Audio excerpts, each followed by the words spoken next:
Bienvenidas y bienvenidos una vez más a Observatorio Interamericano. Les habla el doctor José Efraín Hernández Acevedo, director del Departamento de Ciencias Sociales de la Universidad Interamericana de Puerto Rico, recinto metropolitano. En esta ocasión contamos con la presencia de un sociólogo, arquitecto, curador oficial de nuestro recinto, un hombre, un humanista cabal, que para nosotros es un honor contar con él en el Departamento de Ciencias Sociales, y es el doctor Salomón Barrientos Batres. ¿Cómo está, Salomón? Bien, bien, pues yo la verdad que me siento contento de poder estar tener esta oportunidad de hablar sobre temas relacionados con la realidad social puertorriqueña y en particular cómo desde el punto de vista de la sociología en nuestra universidad y en particular en nuestro recinto esos temas son abordados Ujú. desde la disciplina del estudio científico académico de las ciencias sociales en general y en particular, ¿verdad?, el área de la sociología, incluso de la historia y del arte mismo, que son básicamente casi los registros en los que yo he trabajado y me desempeño acá en el recinto. Y el doctor Barrientos aquí en el recinto, además de brindar su cátedra de sociología, también es el encargado del Museo de Antropología Religiosa, es el encargado de las exposiciones que rutinariamente se exponen en el centro de informática, en el CIT, en lo que es la biblioteca de Sí, nosotros, el CAI, el perdóname, el CAI, el Centro de CAI, sí. Acceso a la Información, que es nuestra biblioteca, y también actualmente se encuentra trabajando con lo que será la sala Noemí Ruiz, que por muchos años fue nuestra artista residente, y que la universidad se precia en contar con una extensa colección de sus obras. También Sí, trabajaste con el Museo de de, Osiris de Delgado, que Osiris se Delgado, encuentra sí. aquí también, y que los invitamos a todos a que vengan aquí a la Interamericana y vean no tan solo el de Osiris Delgado, sino la antropología religiosa, las exposiciones que están allí en la biblioteca. Ahora me Sí, parece que hay una de un artista de apellido de Jesús, sí, la- este, y la que es futuro. Próximamente, ¿para cuándo tú crees que estará la de Noemí Ruiz? se está planificando para agosto, Para porque se está agosto. terminando de habilitar el ambiente, el espacio. Es un espacio totalmente renovado, de hecho rompe con los estándares que hay en nuestro recinto de los espacios de exhibición. Este, esta sala se diseñó para recibir esa colección del artista Noemí Ruiz para lograr hacer al mismo tiempo que recoger su obra, rendirle homenaje. El Excelente. lenguaje formal incluso trabaja con eso, con la suavidad de sus curvas, con esos flujos tan constantes y naturales que tiene la obra de ella y el impacto visual de una obra de una artista que es una de las pioneras de la abstracción en Puerto Rico y Así es, mujer. Es un así es, poco el tema que nos va a ocupar ahora. así es. Eso es una cuestión que yo digo, Puerto Rico no solamente tiene una deuda con la mujer puertorriqueña, sino en particular con la artista plástica, Así es, porque así. ellas han logrado sobrevivir y levantarse y crear con una excelencia plástica en un mundo dominado básicamente por la presencia masculina. ¿No? Y que se le rinda ese homenaje con una exposición permanente, pues el honor es doble, ¿no? Claro, Porque no, de momento no conozco en Puerto Rico una sala dedicada. a una Es mujer, sí. exacto. Bueno, Salomón, te hemos traído aquí para que nos des un poco de entendimiento sobre un problema que llevamos luchando en Puerto Rico décadas, tal vez siglos, que específicamente es la violencia contra la mujer. En Puerto Rico, pues a raíz de una serie de hechos abominables que han ocurrido en los últimos, yo diría, 1 o 2 años. Tenemos el caso de Keishla, tenemos el caso de Andrea, entre otros, porque la lista es larga, pero esos son como los dos casos más impactantes, más recientes, donde mujeres han sido víctimas de la violencia machista, la violencia, pues, contra la mujer, medio de relaciones de pareja, ¿no? Sentimentales o ya de exparejas. Y yo, pues, desde mi formación no veo que en Puerto Rico se ha tratado de atacar el problema como se pretende atacar todos los problemas de índole penal en Puerto Rico, que es con más pena, Toma pena, con sí. más pena, con más cambios en las leyes penales para, como si eso fuera a brindar una solución al problema que no se está viendo. Y a mí me gustaría que tú nos explicaras qué es lo que está detrás de todo esto, qué piensan, qué está en la cabeza de estos hombres que se sienten en la libertad de coger un arma de fuego, sus manos, cualquier arma blanca y quitarle la vida a una mujer, abusar de ella, a pesar de todo unas disposiciones legales dirigidas a que luego recaiga sobre su persona unas penas larguísimas y que enfrente un sistema donde va a tener todas las de perder. Sí, sí. Me gustaría que tú nos brindaras un poco de luz y entendimiento a todos los que estamos aquí viéndote de los orígenes de esa violencia y obviamente aplicado al caso de Puerto Rico. Claro, sí, sí. Yo creo que aquí quizá, si nosotros viéramos desde el punto de vista jurídico, que fue lo último en lo que tú comentaste, lo primero que habría que ver es que la práctica jurídica es de carácter fundamentalmente reactivo, no es proactivo, no lo puede ser, porque lo que va adelante es la sociedad. El derecho, la jurisprudencia va detrás, va tratando de resguardar lo que la sociedad ha ido indicando como sus parámetros fundamentales de funcionamiento. Y por eso es que sabemos que constantemente hay revisiones de leyes, de penas, de castigos y de delitos, porque pues nunca sabemos qué nuevo delito va a aparecer. Pero aquí quizá a mí me parece que para poder uno ir entendiendo el fenómeno de la violencia contra la mujer, tal vez lo más importante sería entrar en el estudio de algunas de estas imágenes que vamos a ir viendo ahora para reconocer qué es lo que hay detrás. Yo creo que de alguna manera, y como les comento muchas veces a los estudiantes, el problema con la sexualidad y el género es que eso es una matriz que está anclada, que está grabada en nuestro ADN cultural. Y no es de ahora, no es de Puerto Rico. Por Es eso fue de que la yo dije que sociedad esto no es entera. algo, No es, esto no es un fenómeno de los últimos no es años. privativo, Esto exacto. es un fenómeno que se vive en la sociedad puertorriqueña desde hace décadas, incluso en algunos momentos estaba bien visto o se justificaba, Sí, incluso el andamiaje legal lo brindaba al validaba. hombre Sí, un poder sobre la mujer, sobre sobre la mujer. administrar sus finanzas, y no es a partir de la década de los 70 donde se hace una reforma al Código Civil que estuvo vigente hasta los otros Sí, días. sí, sí. Se hace toda una revisión para temperar eso luego, ¿verdad? Del fenómeno de la liberalización de la mujer y demás.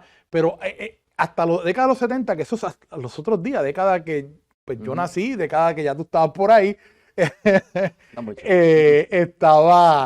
estaba todo un andamiaje legal que protegía ese dominio del Sí, hombre sobre la mujer. sí.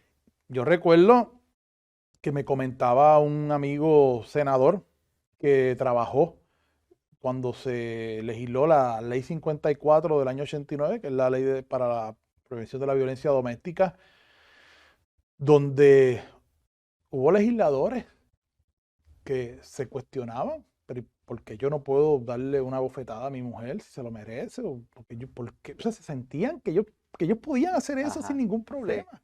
sí, sí. 1989, esto de los otros días, en términos Sí, históricos, sí, ¿hace cuánto? Desde 32 años. sí. Sí, pero eso es básicamente porque, y aquí es donde yo me vendría un poco con algunos de estos pequeños bullets que he puesto ahí para un poco, sé que sea Ujú. más fácil la discusión. Esto, primero, entender que la sexualidad es fundamental para el poder. Una sociedad no se puede organizar si no tiene, si no se estructura a partir de los roles sexuales. Y de ahí se construye entonces todo un imaginario que le da significado a lo que es ser hombre o ser mujer a partir del aparato reproductivo que se tenga. En ese momento, el poder, y cuando hablo del poder no estoy hablando del gobierno nada más, no estoy hablando del Estado, estoy hablando de esa esfera de la vida que define quién controla a quién. Y ese quién controla a quién, por supuesto, es impuesto, es establecido a partir precisamente de ese rol sexual que se le adjudica al hombre y a la mujer, simple y sencillamente por el aparato reproductivo. Esto es histórico, o sea, ¿cómo se explicaban esos roles en la antigüedad? Pues sencillamente cuando nosotros vemos las primeras concepciones de la vida a través de los movimientos religiosos, de las religiones y de los mitos fundacionales, la mujer siempre tuvo desde el principio un papel secundario con relación al cuidado de la prole, el cuidado de la agricultura, el cuidado de los hijos, el mantenimiento de ellos, el amor, el afecto, siempre todo aquello que no era el hombre. La definición de hecho de los atributos, del género, del concepto de género, en el caso de la mujer es todo lo que no es el hombre. Si el hombre es racional, es sólido, es estable, es fuerte, tiene estamina, la mujer es todo lo contrario. Es débil, la mujer es afectiva, la mujer es histérica, la mujer no es racional, es todo lo contrario. Y aquí me parece que quizá una de las cosas más importantes que podríamos ver es que la sexualidad en última instancia viene a ser una forma de regulación de la conducta humana. ¿Por qué es una forma de regulación de la conducta humana? Porque a través de ella, a través de la expresión de la sexualidad en la identidad del género, hay que tener presente que el género es el significado que le damos al aparato reproductivo. Pero el aparato reproductivo es vacío. El aparato reproductivo, más allá de reproducir a la especie humana, no tiene ningún significado. Nosotros se lo damos. Y en el momento en que nosotros le damos ese significado, le damos unos atributos que ahí es donde aparece la dominación masculina. Ahí es donde aparece el derecho del hombre a controlar no solamente la conducta de la mujer, sino a poseer su cuerpo y tomar decisiones sobre su cuerpo. Pero ¿qué pasa? Uno dice, pero ¿y qué tiene que ver eso? Como por ejemplo cuando hablamos de la sociedad en su conjunto y hablamos de un tema tan delicado y espinoso como el aborto. ¿Qué tiene que ver eso? Pues tiene que ver el hecho de que como el hombre es el que se considera el responsable de dirigir la sociedad y velar por su bienestar, él tiene derecho. Eso es la matriz heterosexual de definir cómo la mujer utiliza su cuerpo. Y ahí entra la intervención masculina con el aborto. Cuando decimos, pero entonces es un problema educativo, es un problema que tiene que ver cómo formamos a nuestros niños. ¿Cuál es el gran conflicto que tenemos en Puerto Rico ahora mismo con la educación, con la política educativa en Puerto Rico? La perspectiva de género. ¿Por qué hay problema con la perspectiva de género? La perspectiva de género lo que pretende simple y sencillamente es advertir al niño y a la niña desde que llega a la escuela sobre su situación, sobre los derechos que tiene, sobre el respeto que debe haber sobre él y ella para desarrollarse en plenitud. Pero ¿qué pasa? Eso se cuestiona porque se cree que se está interviniendo en el proceso formativo del niño, pero es que la escuela tiene intervención en eso. Y entonces creemos que impidiéndolo con fuerzas basadas en discursos también ideológicos, que es el otro elemento que resulta ser interesantísimo. Se dice que la perspectiva de género es una ideología. Pregunta que haría un sociólogo. Pero los valores religiosos y morales no son ideologías también.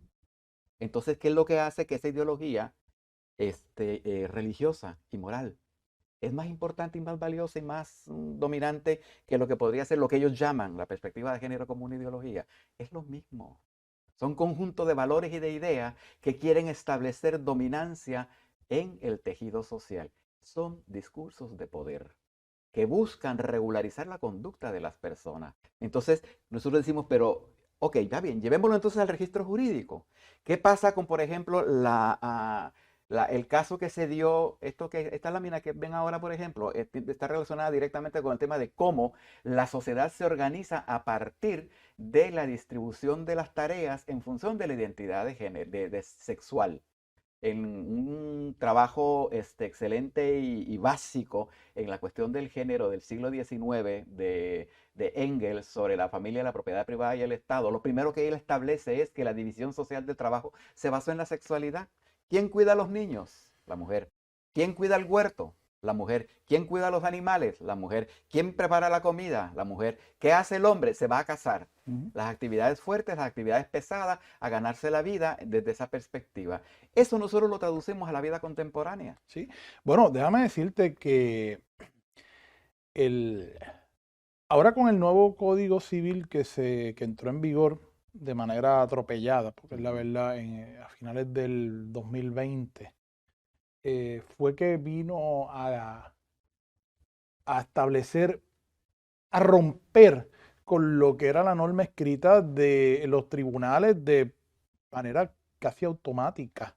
concederle la custodia de los hijos a la A mujer. la mujer, Porque exacto. por todo eso que tú señalas, Ajá, era la claro. única explicación. Yo recuerdo que Sí, yo un día le preguntaba a Dialma González, una compañera antropóloga del departamento, que me explicara de manera antropológica la razón por la cual eso se otorgaba sin ningún cuestionamiento, y básicamente lo que me explicaba eso que tú acabas de decir, bueno, que es que pues, históricamente había unos roles y quien era la encargada de criar a los muchachos, pues la mujer. Entonces eso no se cuestionaba. Y esa ahora, con esta nueva, este nuevo mal llamado código, porque no debería llamarse código, porque no es una compilación de leyes, ajá, sino es un cuerpo, una ley civil, que entonces rompe con eso y establece de ordinario del saque una custodia compartida. ajá.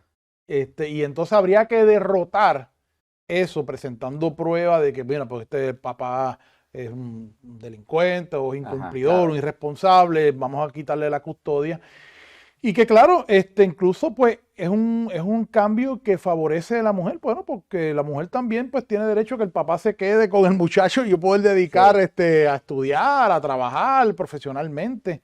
O sea, que hay una serie de oportunidades que hoy tiene la mujer que en el pasado pues ni siquiera se consideraba. claro, exacto.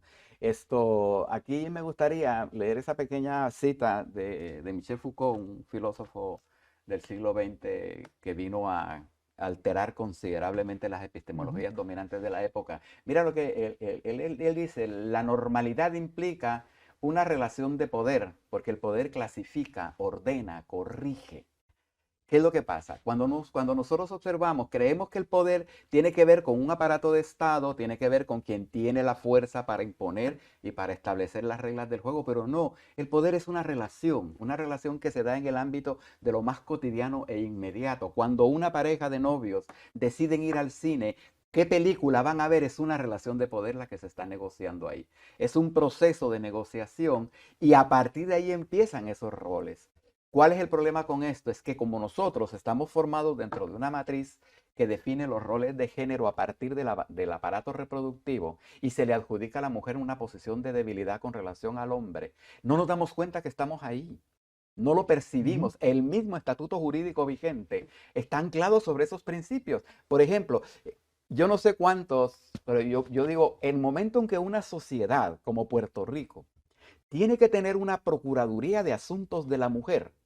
No sé si tú ves el punto, pero Sí, en el claro, momento claro. en que una sociedad tiene que tener, Sí, como Puerto Rico, y una Procuraduría de Asuntos de la Mujer, en ese momento Puerto Rico está confesando como sociedad claro. que tiene fastidiadas a las mujeres, que las tiene sometidas, que las tiene en una condición terrible y tiene que crear una instancia para ver de qué manera logra paliar esa condición. Esa es una confusión terrible. Que una sociedad Sí, tenga una que hacer sociedad que eso, se supone que todos seamos que iguales, todos somos que hay iguales un, ante la ¿verdad? ley, pero la realidad es que Igualdad, no lo pero no la somos. hay, no la hay. La realidad es que no lo somos, porque, de nuevo, el estatuto jurídico es reactivo. El Ujú. estatuto jurídico te propone el ideal, ¿verdad? Pero cuando tú vienes a verlo en la práctica, mira, yo quisiera comentarte un ejemplo y para aquellos que nos ven, que vean la diferencia. El estatuto jurídico en Puerto Rico versus la Florida. A nosotros nos gusta mucho comparar con los estados los 50 estados de la Unión. Miren esto. Nosotros tuvimos el caso de Vera Ruiz Costa. Andrea Ruiz Costas, donde a todas luces sale el caso de esta juez Ingrid, me parece que era, Ujú. no me recuerdo el apellido, Sí, de Cagua. de Caguas, con una conducta que la sociedad se espantó, se asustó cuando vio el nivel de descuido, el nivel de poca, ¿cómo se llama?, importancia que pareciera tener esa jueza con relación a los reclamos de esta mujer que se sentía atacada, se sentía controlada, se sentía en riesgo de muerte. Ujú. ¿Y qué pasó? No pasó nada. Porque el estatuto jurídico está anclado en la visión absolutamente heterosexual del dominio masculino. Yo veo un programa de televisión interesantísimo. Se llama, ¿cómo es? Court Cam, Cámara de Corte. Una jueza en el estado de la Florida llega una mujer que no se había presentado la semana anterior a una comparecencia producto de maltrato por parte de la pareja, que la puso bajo amenaza y ella no fue. Ujú. La jueza la regaña, le llama la atención, se burla de ella, se mofa. Y ella le decía, y mientras que la persona, la mujer, lloraba y le decía, es que yo estoy tratando de organizar mi vida, es que ya no tengo casa, he tenido que irme a casa de mis padres, tengo una depresión severa, no podía venir. Y ella le confiesa de 20 maneras que ella estaba en una condición literalmente Ujú. inhabilitante, emocional, espiritual y físicamente, y la jueza se ríe de ella, se mofa de ella. 3 semanas después, el panel de jueces de la Corte Suprema de la Florida cita a esa jueza. Fíjate la diferencia. La cita. Le hacen Ujú. un desglose. Le dice, usted actuó reckless, o sea, usted actuó de una manera atropellada, usted actuó sin ninguna empatía, la ciudadana le estaba diciendo todas las condiciones que tenía y usted se burló de ella, porque en un momento de ella le dice, yo tengo mucho dolor y él le decía, usted no conoce el dolor, así le decía a ella, usted no le conoce el dolor, usted esto, lo otro. Esa jueza fue removida del puesto y no solamente fue removida del puesto, se le prohibió volver al tribunal y se le pasó a funciones, ¿cómo se llama? De escritorio. Yo sé que tú como abogado, los temas judiciales no te gustan mucho No, comentarlos. Yo no, lo hago porque mira, yo lo hago desde el punto de vista sociológico. no, pero mira, yo te digo una cosa, a mí este caso de Andrea Ruiz Costas, pues, habiendo tenido la oportunidad de haber visto algunos casos Ajá, de donde hay defendiendo tanto a hombres como mujeres, violencia doméstica, pues la realidad es que no me sorprendió ajá, que esto ocurriera, ajá, lo que se dio allí. Y ahora, con lo que tú señalabas, el derecho es reactivo, entonces ahora va a haber fiscales obligados a acompañar a la mujer, que ajá. no quiero decir con esto que no hayan hombres víctimas de violencia doméstica, Sí, sí, pero pero la práctica era que la mujer iba sola iba y a sola, veces el ajá. hombre iba con un abogado. Y con suerte en el Y caso entonces, ajá, pues, que ya era entonces una relación en la arena judicial desigual, sin duda, porque una claro, persona que no está representada legalmente, que está ahí, pues, sujeta a lo que le pregunte el abogado, lo que le pregunte el juez, ya atemorizada por la misma situación. Entonces, en ese caso, pues, hubo unos señalamientos a nivel de la Oficina de Administración de Tribunales, se llevó a cabo una investigación y no pasó nada.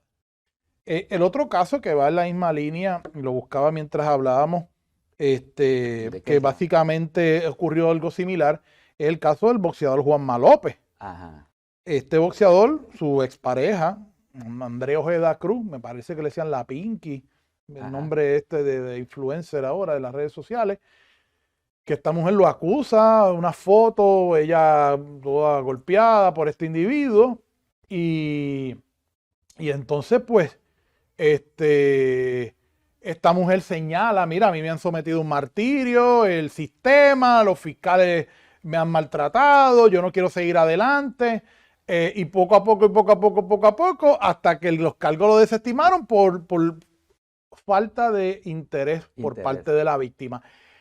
Pero, ¿qué ha pasado luego de esas alegaciones de esta mujer de que el sistema la trató peor Peor, que lo ajá, que la estaba tratando su expareja?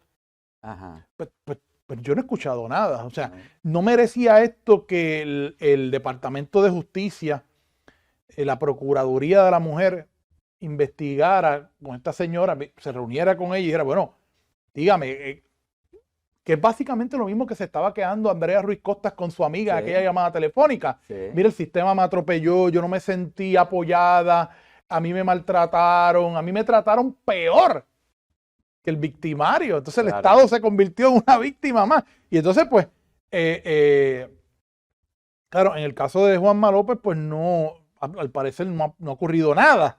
Pero en el caso de Andrea Ruiz Costa le costó la Le vida. costó la vida, le costó la vida. Y eso es lo que es terrible y es porque simple y sencillamente esa matriz de la construcción del género, la manera en que vemos al hombre y la mujer en nuestra sociedad, la hemos naturalizado. ¿Qué quiere decir naturalizado? Cuando tú dices que algo es natural es que no se puede cambiar.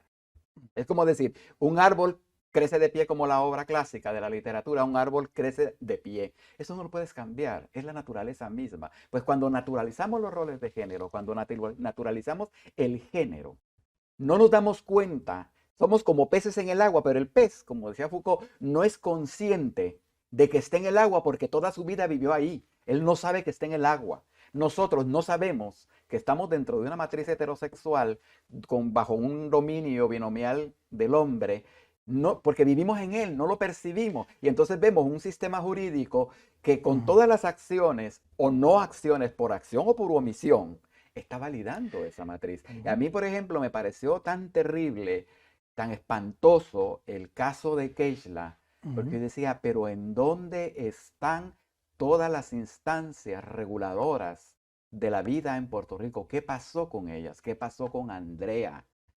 ¿Qué pasó allí? Y todavía no hemos visto ninguna acción. No hemos visto ninguna respuesta. Lo que vemos es que los fenómenos siguen reproduciéndose. Yo estaba viendo que en las estadísticas que hay en Puerto Rico del Departamento de Policía, de sobre 9.000 casos relacionados con violencia doméstica, 7.000, casi 8.000, corresponden a mujeres. Porque la mujer está bajo el dominio y el control del hombre. Y el Mm. sistema lo valida.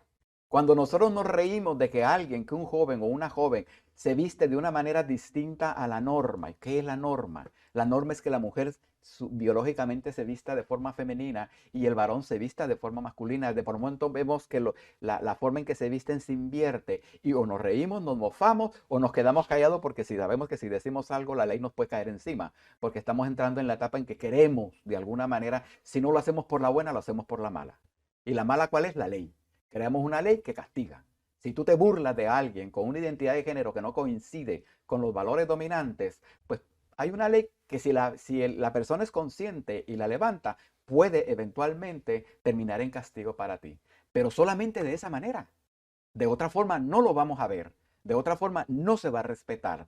Y las grandes batallas que nosotros vemos en la legislatura con nuestros políticos cuando tratan el tema de la violencia de género, la violencia contra la mujer, siempre se dan una serie de juegos demasiado de superficie, pero nadie va al fondo. Nosotros decimos, yo recuerdo haber leído un niño de escuela pública, cuando el caso de Keishla, ese niño dijo algo. Es que eso ella se lo buscó por haberse metido con un hombre casado. Un niño de como de 8 años. Digo, el problema no es el niño. El problema es la familia en la que está. El problema son Sí, los valores. Ajá. que le ha enseñado que eso Pero es nos, opo- normal. Ajá, pero nos oponemos a la educación con perspectiva de género. La educación con perspectiva de género le ayudaría al niño a darse cuenta eventualmente de que probablemente lo que ha visto en su casa y lo que le han enseñado en su casa no necesariamente es lo mejor para él. Y eso es una realidad.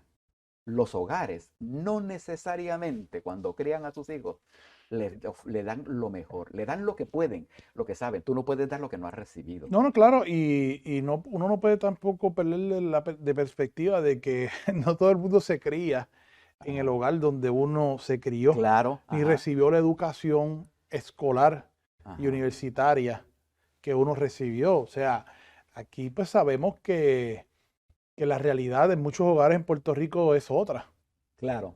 En este sentido, a mí me parece importante, y esto es algo que yo trabajo mucho con los estudiantes, y espero que si a algún estudiante le interesa el tema, me parece que esto es bien importante tenerlo presente. ¿En qué momento nuestras sociedades, en el mundo de la academia, que es en donde primero se estudian estas temáticas, sobre todo en el campo de la sociología y los estudios de género, empezamos nosotros a darnos cuenta que esto había que pensarlo, no solamente actuar desde el punto de vista jurídico, sino que pensarlo? Tuvimos que esperar a que las mujeres empezaran a advertir, porque no porque se les dio el espacio, es porque lo pelearon, lo lucharon y lo consiguieron. El primer fenómeno lo vamos a ver nosotros con Mary Wollstonecraft. Ella escribe alrededor de 1796 un libro que se llama Vindicación de los Derechos de la Mujer. Ella hace un reclamo sobre el derecho que las mujeres debieran de tener de poder estudiar. Y la manera en que ella logra convencer a la sociedad británica ultraconservadora del siglo XVIII es cuando les dice, ustedes dicen que debemos criar a nuestros hijos, que los nuevos ciudadanos británicos los creamos las mujeres, pues dennos la oportunidad de estudiar porque los crearemos mejor. Y eso empezó a tener un efecto. Oh, ella tiene razón. Si queremos que nuestras mujeres, que van a ser las madres y van Ujú. a crear los futuros ciudadanos, lo hagan bien, pues vamos a Vamos a darle la oportunidad de que estudie. Y por ahí empieza el cambio. Luego tenemos que esperar hasta la década, a esto, desde los feminismos se le llama esto la primera ola, desde el punto de vista historiográfico. La segunda ola viene a ser cuando Simone de Beauvoir, una filósofa francesa, escribe un libro que se llama El segundo sexo en 1949. Ese se une a un segundo libro que se produce con este mismo enfoque, ya cuestionando la vida moderna, la vida automatizada, la vida científica y racional, que dejó a la mujer de lado, la dejó, la ocultó, porque es una matriz heterosexual donde el hombre es dominante.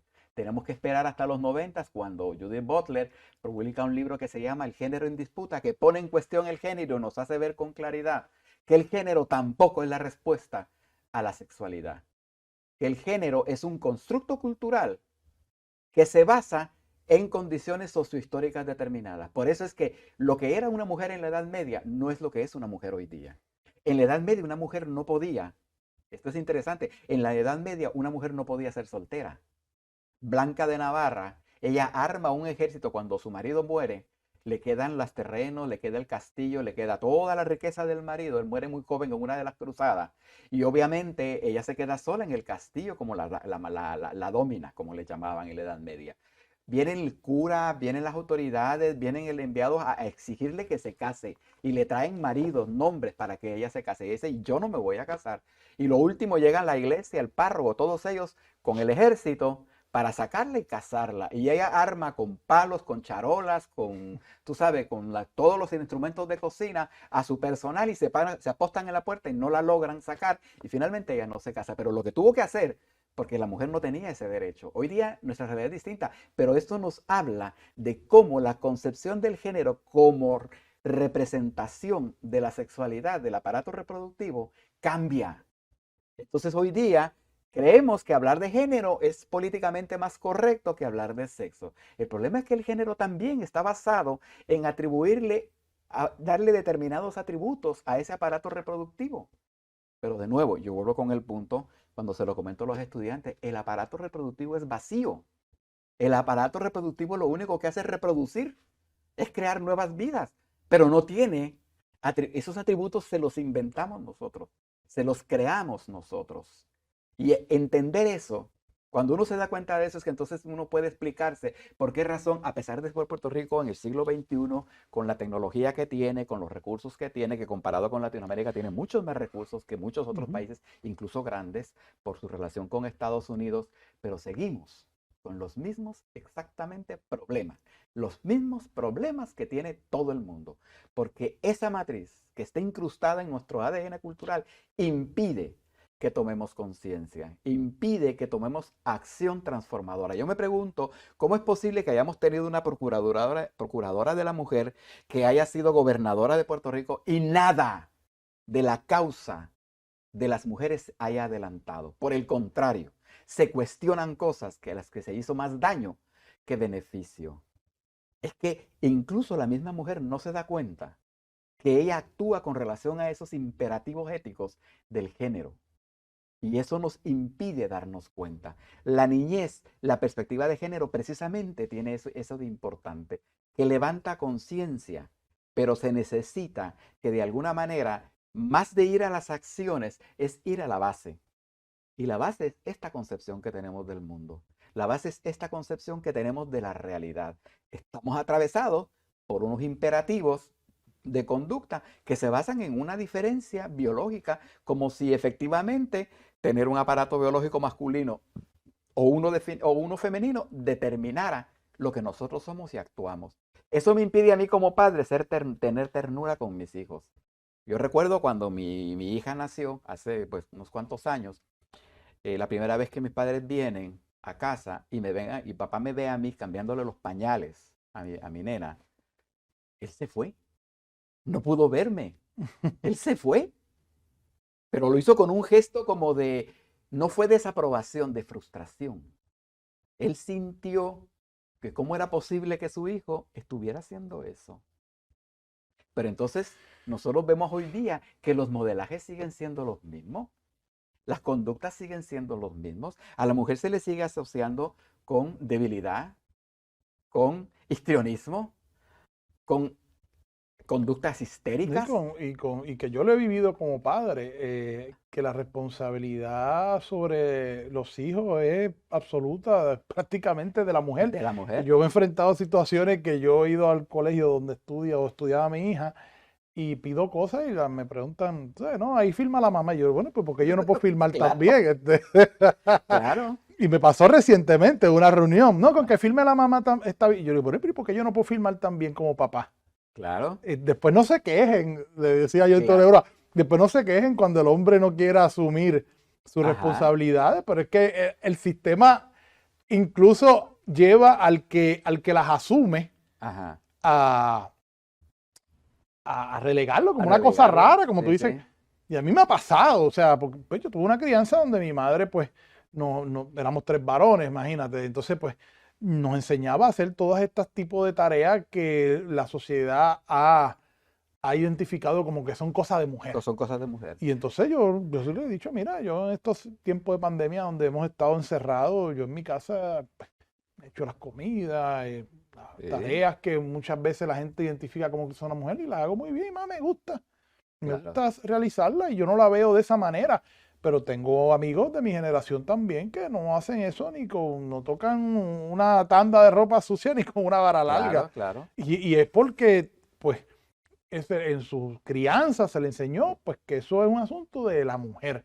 Y veían tal vez a su papá sentado allí, disfrutando de la comida, mientras la mamá era la que estaba fregando y haciendo todas Ajá. esas tareas. Bueno, Se normalizó y hemos tenido unos cambios, porque tampoco podemos negar de que aunque de manera muy lenta, pues socialmente han habido unos cambios y la mujer hoy día, pues lo estamos viendo en la misma universidad. O sea, hoy día la mayoría de los estudiantes, las estudiantes son mujeres sí. y las más destacadas en las clases y en las escuelas profesionales Y más y más preparadas. preparadas y las mejores notas. Eso, Y en las escuelas profesionales se está viendo, escuelas profesionales que en una época eran dominadas por hombres, pues como las escuelas de derecho, pues hoy la mayoría son ahí las es mujeres. sí, Escuelas de ingeniería ya pues creo que la cosa se ha ido empatando, ¿no? claro. En el número de hombres y mujeres. Se han ido rompiendo poco a poco las barreras, pero de manera muy lenta. Y el Demasiado. Estado no ha tomado acciones contundentes para agilizar eso, me parece. Claro, es que de alguna manera lo que sigue prevaleciendo en nuestra sociedad es lo que está planteado acá en la primera tablita con el enfoque esencialista de la sexualidad, que insiste, que nos quiere hacer ver, nos hace pensar, sentir y actuar en función de que la identidad de la sexual de las personas responde a la diferencia biológica de sus aparatos reproductivos. Por eso es que resulta, para cierto tipo de personas, le resulta imposible pensar que un joven o un varón en determinado momento asuma una conducta de género femenino. Porque es que él tiene que estar anclado a su aparato biológico. ¿Pero por qué? Si nosotros antes que ser hombre o mujer, y esto casi nadie lo quiere ver, pero antes de tú y yo ser hombre, o del compañero o los compañeros ser hombres o ser mujeres, somos personas con una subjetividad construida a partir de nuestras formas de ver, percibir, pensar y sentir la vida. Y eso no tiene género. Eso se forma como síntesis de la sociedad en la que somos parte. Después aparecen los roles de género que entonces nos regularizan. ¿Por qué? Porque los roles de género no son otra cosa que esta especie de artificios que la sociedad construye para definir cómo debes comportarte si tu aparato reproductivo es masculino o si tu aparato reproductivo es femenino. ¿Cómo debes comportarte? Y todo lo que ocurra en medio se torna como que en la zona oscura, en la zona gris, eso no es bueno. ¿Pero por qué no es bueno? Porque la sociedad está estructurada a partir de ese gran binomio. Y todo lo que está fuera de él, ese es el poder. Todo lo que está fuera de lo que está cuadriculado es un peligro, porque no sabes qué hacer con él. ¿Cómo lo controlas? ¿Cómo le establezco un orden? ¿Cómo lo taxonomizo? ¿Cómo yo puedo tener control de su conducta y de su actuar? Esos lenguajes esencialistas de la sexualidad lo vamos a ver ahora precisamente cuando hablamos de tratados morales. No, la mujer debe ser recatada, la mujer esto, la mujer lo otro. No, pero es que miren, ¿cuántos casos no hemos visto en los tribunales en donde juezas se han atrevido a hacer señalamientos de, es que ella se lo buscó? Yo recuerdo el caso en Carolina, hace como unos 15 o 20 años, en un tribunal de Carolina, cuando a una mujer que le habían cercenado, el joven, le cercenó de la rodilla para Las abajo con el piernas, me carro. acuerdo, Ajá, me acuerdo con de las ese caso y la piernas. llegué a ver a la Ajá. joven. El otro caso, y después la jueza cuando emite su veredicto, ella casi dice que ella se lo buscó. En el otro caso, un Bueno, tú hombre no te que mata acuerdas a también, tubazos a la mujer. ¿Y qué es lo que dice la jueza? Juezas, ¿qué es lo que dice la jueza? Es que ella lo provocó. tú no te acuerdas hace unos años atrás de una joven también que estaba cruzando la 65 de Infantería en el área del Ajá, cruce Trujillo Alto, una muchacha, una joven, parece que muy destacada en la música y ajá, demás, eh, que este individuo la atropelló y siguió andando. Y, o sea, un accidente de tránsito ajá. que ocurre a diario Sí, por sí. ahí. La pregunta no era si por qué el individuo abandonó la escena, por qué el individuo andaba bajo el uso, ¿verdad? Uso de Ay, sustancias sí, controladas, sí, me borracho. acuerdo del La caso. pregunta que hacía mucho era por qué esa señora estaba cruzando la calle a esa hora. ¿Qué hacía esa Sí. señora a esa hora en la calle? ¿Te En la acuerdas? UP, sí, en la UPR hubo un caso también parecido. ¿Qué Ujú. hacía esa mujer a esas horas de la noche caminando sola por la UPR? O Sí. sea, eso es la matriz heterosexual con los roles de género y las cuestiones de género. Cuando esos casos llegan a los tribunales, tú vas a Con tener todo, opiniones divididas sí, porque va a haber gente que va a decir, sí, es que como ella se puso a provocarlo. no, con todo y que las reglas de evidencia prohíben que se haga alusión al historial sexual de la persona. O sea, que va de que está prohibido el que tú saques eso a A relucir, consideración. Bueno, que claro. cuántas parejas tenía esta señora o con qué tenía puesto ese día. Porque incluso en el pasado, la forma en la que se vestía podía ser incluso un atenuante Claro, para en un caso de violación. claro. Imagínate. Ajá. Mira, yo estaba leyendo hace un par de semanas un ensayo de unas sociólogas españolas, un trabajo excelente. Ellas hacen un estudio sobre el manual para diagnósticos de desórdenes mentales de la Asociación de Psiquiatría Americana, ¿ok? La entidad más importante de Estados Unidos que regula y establece los parámetros para los desórdenes mentales desde el punto de vista psiquiátrico. Y era una cosa increíble, cómo estas sociólogas atacan ese manual cuando dicen, es que esto es increíble. El psiquiatra, y por ahí siguen los psicólogos y los trabajadores sociales porque ellos también utilizan ese manual. Dice, cómo ellos, sin darse cuenta, han fortalecido el discurso biomédico. El discurso biomédico, en pocas palabras, lo que decían cuando hacen unas tablas muy bien estructuradas, aparecía que los desórdenes de ansiedad, de depresión, todos ese tipo de desórdenes eran típicos de las mujeres. En los hombres eso no aparecía. En los hombres lo que habían eran desórdenes por exceso de la fuerza en el poder, en el ejercicio del poder, el exceso de la estamina. Y entonces, ¿a qué lo atribuían ellos? Al exceso, a los desbalances que en la etapa reproductiva de la mujer generan el estrógeno y todas las demás hormonas gonadales que inciden en el comportamiento. En ese momento, el desorden mental, por cualquiera que sea la circunstancia, Ujú. se le adjudica un esencialismo biológico.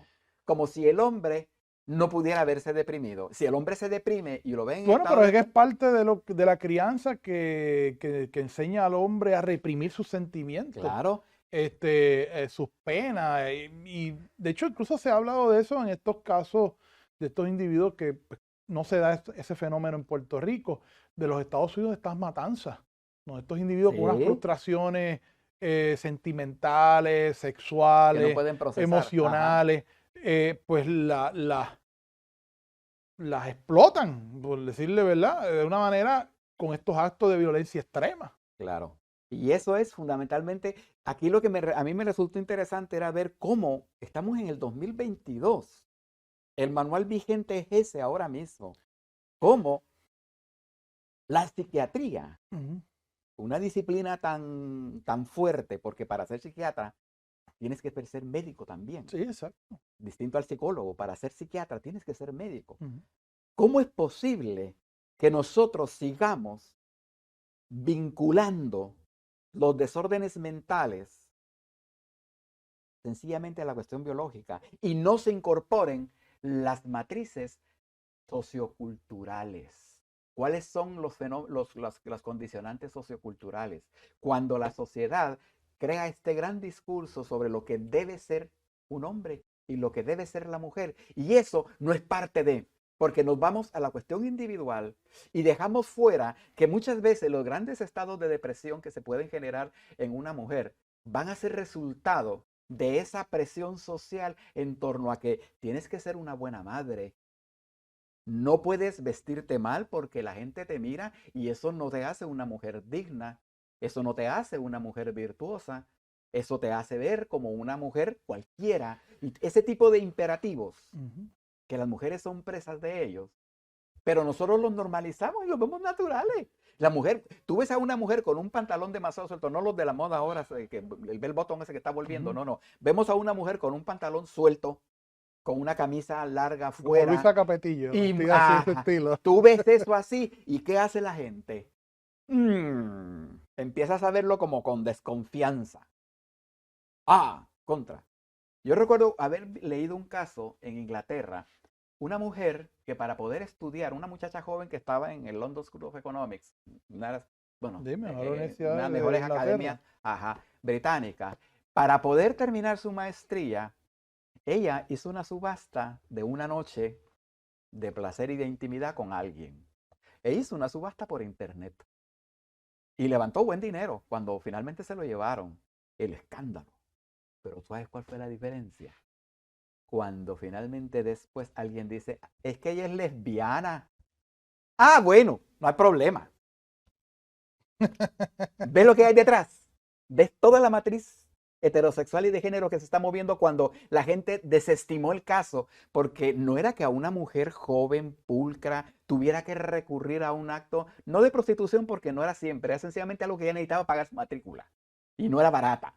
No, cuando se dijo, es que ella es lesbiana, bueno, no hay problema, o sea, pues tú sabes, pues, su aparato reproductivo no tiene la misma función ni la misma validez moral, emocional y espiritual que la tendría en una joven impoluta, en gran esfuerzo, estudiando y preparándose.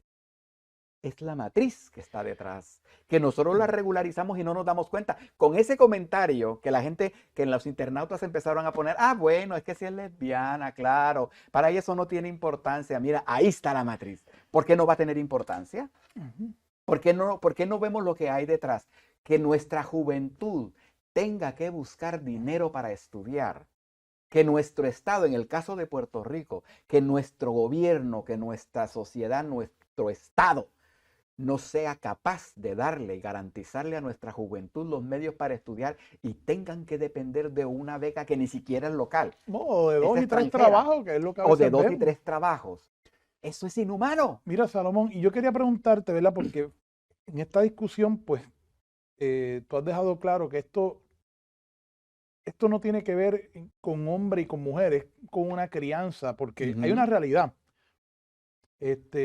Cuando yo tuve la oportunidad de defender algunos casos de menores, casos de violencia y de faltas, que es lo que se dice que cometen los jóvenes, el perfil era un joven que la figura paterna no existía, la habían asesinado, la había abandonado el hogar, a veces, y criados por la mamá, y en muchos casos a veces por la abuela Que del es bien común, muchacho. sí. Entonces, ¿cómo en un hogar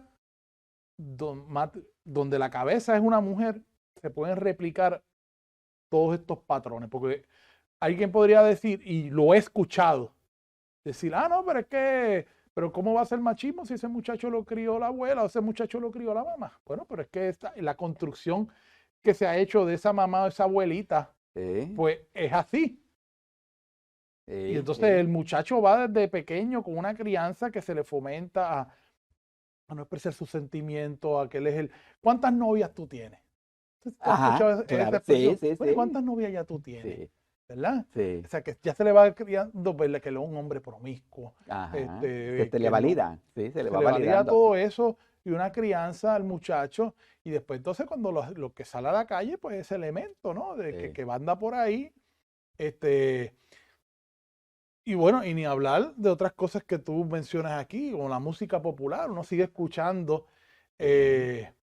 cómo se sexualiza a la mujer en muchas de estas canciones muy pegadas en estos momentos.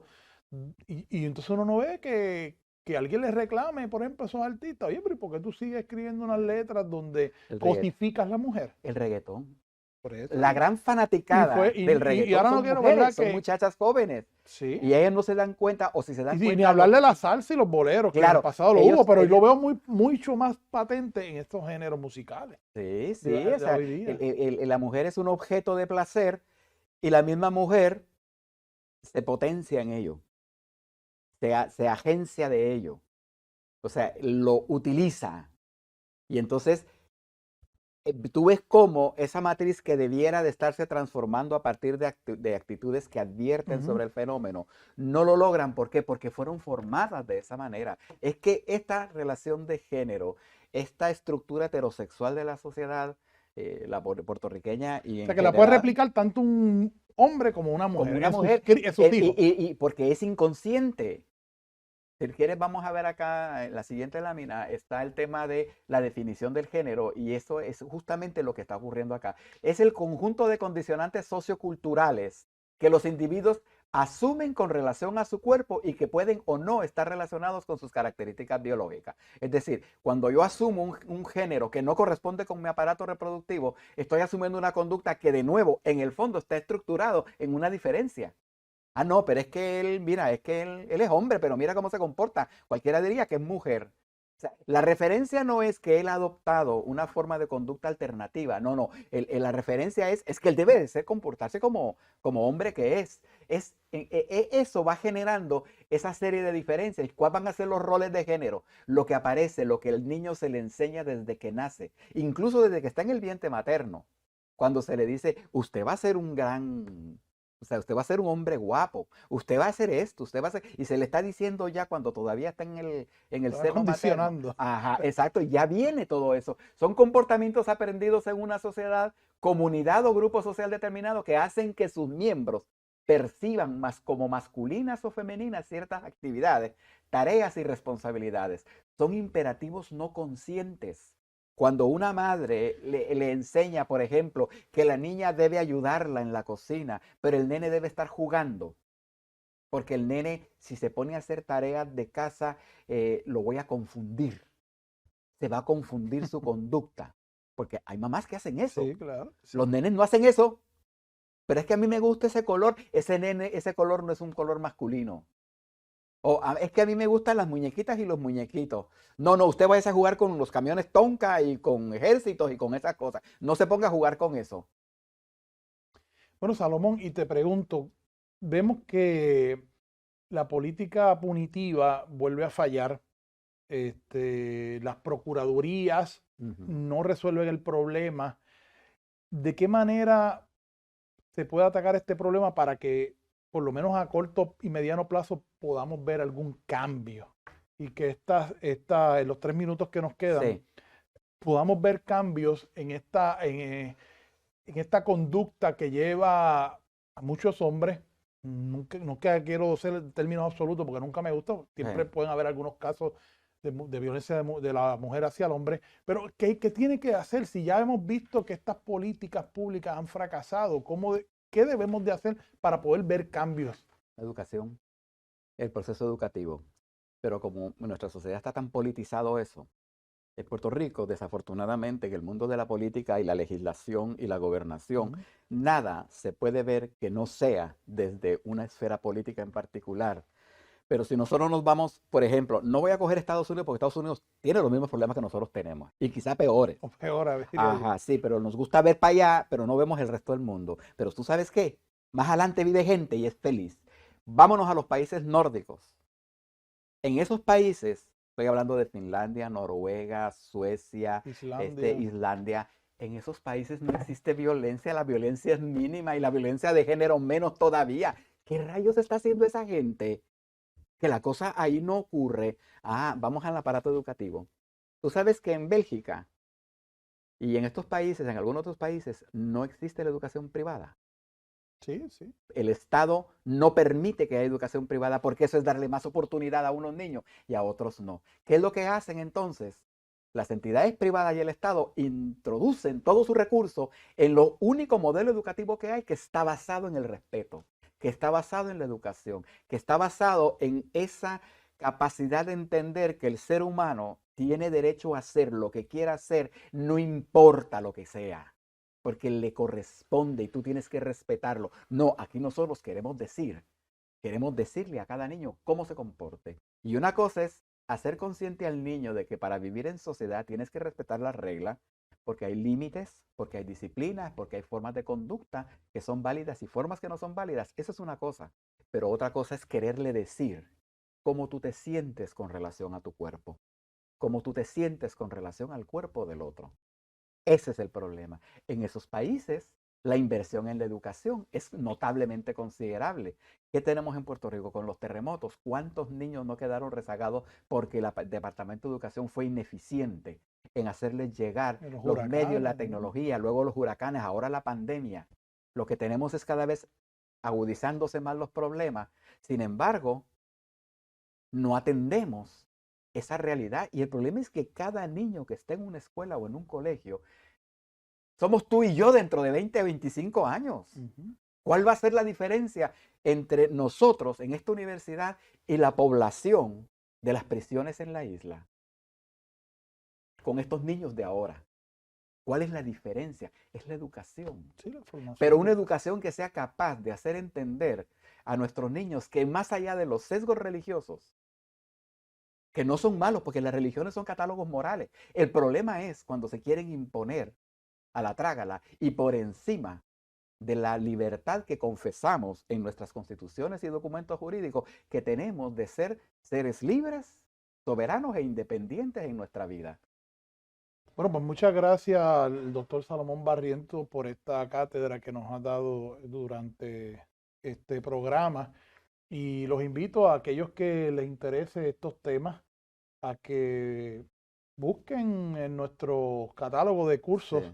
que todos los semestres ofrecemos cursos donde se tratan este y otros temas, y además pues, de las opciones de bachillerato que tiene el Departamento de Ciencias Sociales y otros departamentos en el recinto metropolitano que le ayudará a usted a convertirse pues, en un profesional en estos temas y a romper esquemas, que es a lo que uno viene a la universidad, a conocer nuevas ideas para entonces uno luego tener las propias. Claro. Así que muchas gracias al doctor Barrientos. Si quiere alguna información, nos puede llamar al 250-787-250-1912, la extensión 2175, o nos puede visitar a la dirección de internet www.intermetro.edu. Intermetro.edu. Muchas gracias y nos volveremos a ver pronto en Observatorio Interamericano.